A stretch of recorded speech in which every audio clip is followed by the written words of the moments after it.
Hello! Pour les macarons à la meringue italienne, vous aurez besoin d'une casserole, d'un thermomètre, de cul de poule, de poche à douille et de douille,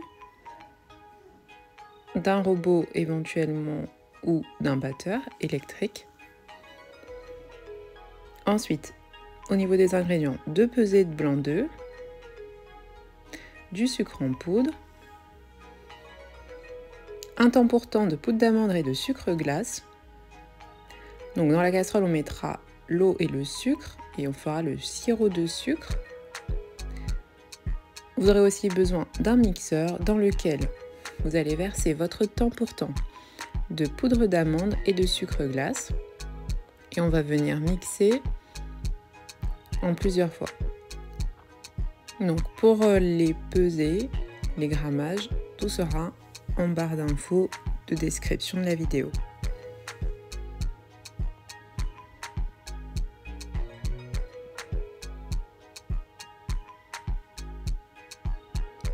Pour les macarons, il faut vraiment respecter les pesées strictement.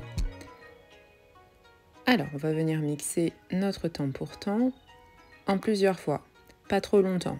On exerce une première pression, une deuxième pression, et ainsi de suite. Et vraiment pas trop longtemps, sinon vous risquez de faire dégager l'huile qui contient la poudre d'amande. Donc, on réserve dans le cul de poule. Et ensuite, on va venir ajouter notre première pesée de blanc d'œuf cru.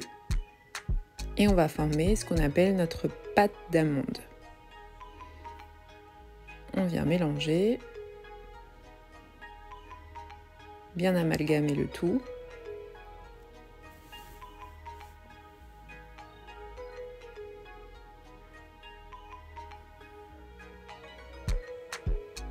Et là, on va venir filmer pour éviter que cette pâte d'amande ne sèche pendant qu'on fera notre sirop. On vient ajouter nos blancs d'œufs que l'on va monter par la suite. En attendant, on prépare notre sirop comme je vous le disais. Donc, on va préférer de l'eau minérale que l'on va verser dans la casserole.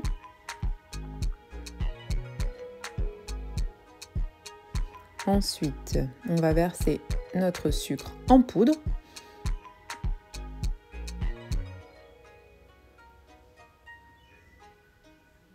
Et on va venir mettre ça sur le feu et porter jusqu'à 118 degrés. Donc, arrivé à 105 degrés, on va commencer à monter nos blancs.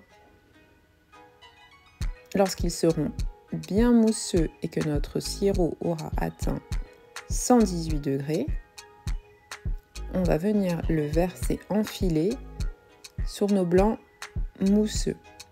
Je dis bien mousseux, vous voyez la texture? Donc là, on vient verser enfilé et à vitesse maximale. On fouette encore un bon moment, au moins 10 minutes, et on obtient une meringue avec un bec d'oiseau que l'on vient ajouter à notre pâte d'amande en plusieurs fois. Donc là, j'y vais sans avoir de crainte de casser la meringue. Là, j'ajoute le reste de la meringue.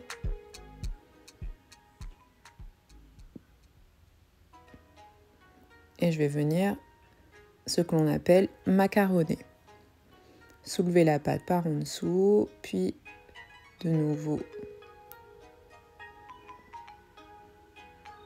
amalgamer sans trop écraser la préparation. Puisque si votre préparation est trop liquide, vos macarons n'auront pas de collerette.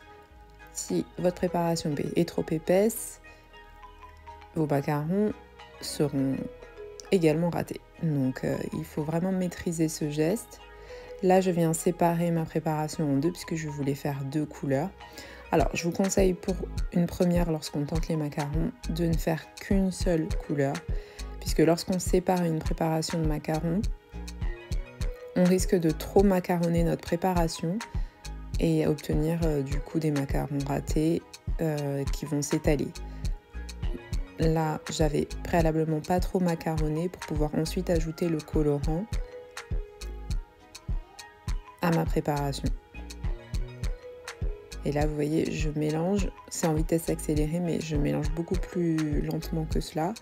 Et je vérifie que j'obtiens bien le ruban et que ma préparation n'est pas trop macaronnée. Je viens mettre sous poche à douille.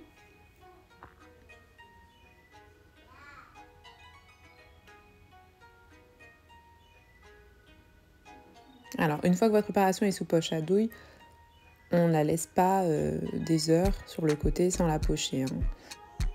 Ça évite également que la préparation ne sèche, puisque les macarons, ça croûte assez rapidement, la préparation croûte assez rapidement. On peut bien entendu ajouter du colorant à notre autre préparation, mais vraiment on ne laisse pas 1 heure notre pâte de macarons sur le côté sans la pocher. Voilà, là vous voyez, je fais un petit ruban et c'est amplement suffisant, il ne faut pas macaronner davantage. Je mets de nouveau sous poche.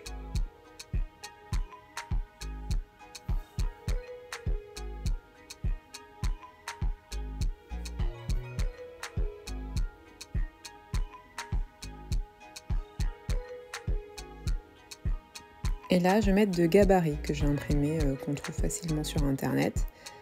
Et je viens pocher mes macarons. Alors vous pouvez utiliser une douille de 10 mm.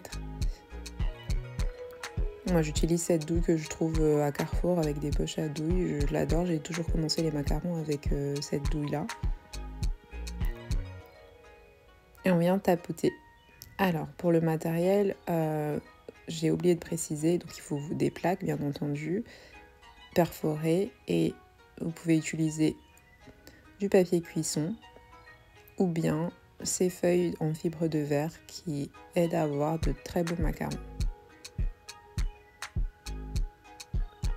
Alors il y a aussi des feuilles en silicone qu'on trouve sur Amazon, perforées, et elles font également très bien l'affaire.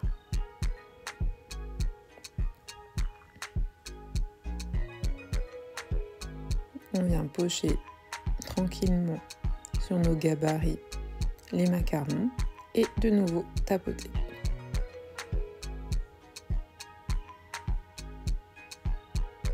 En vitesse accélérée. Avec cette préparation, vous pouvez obtenir facilement une 50aine de macarons.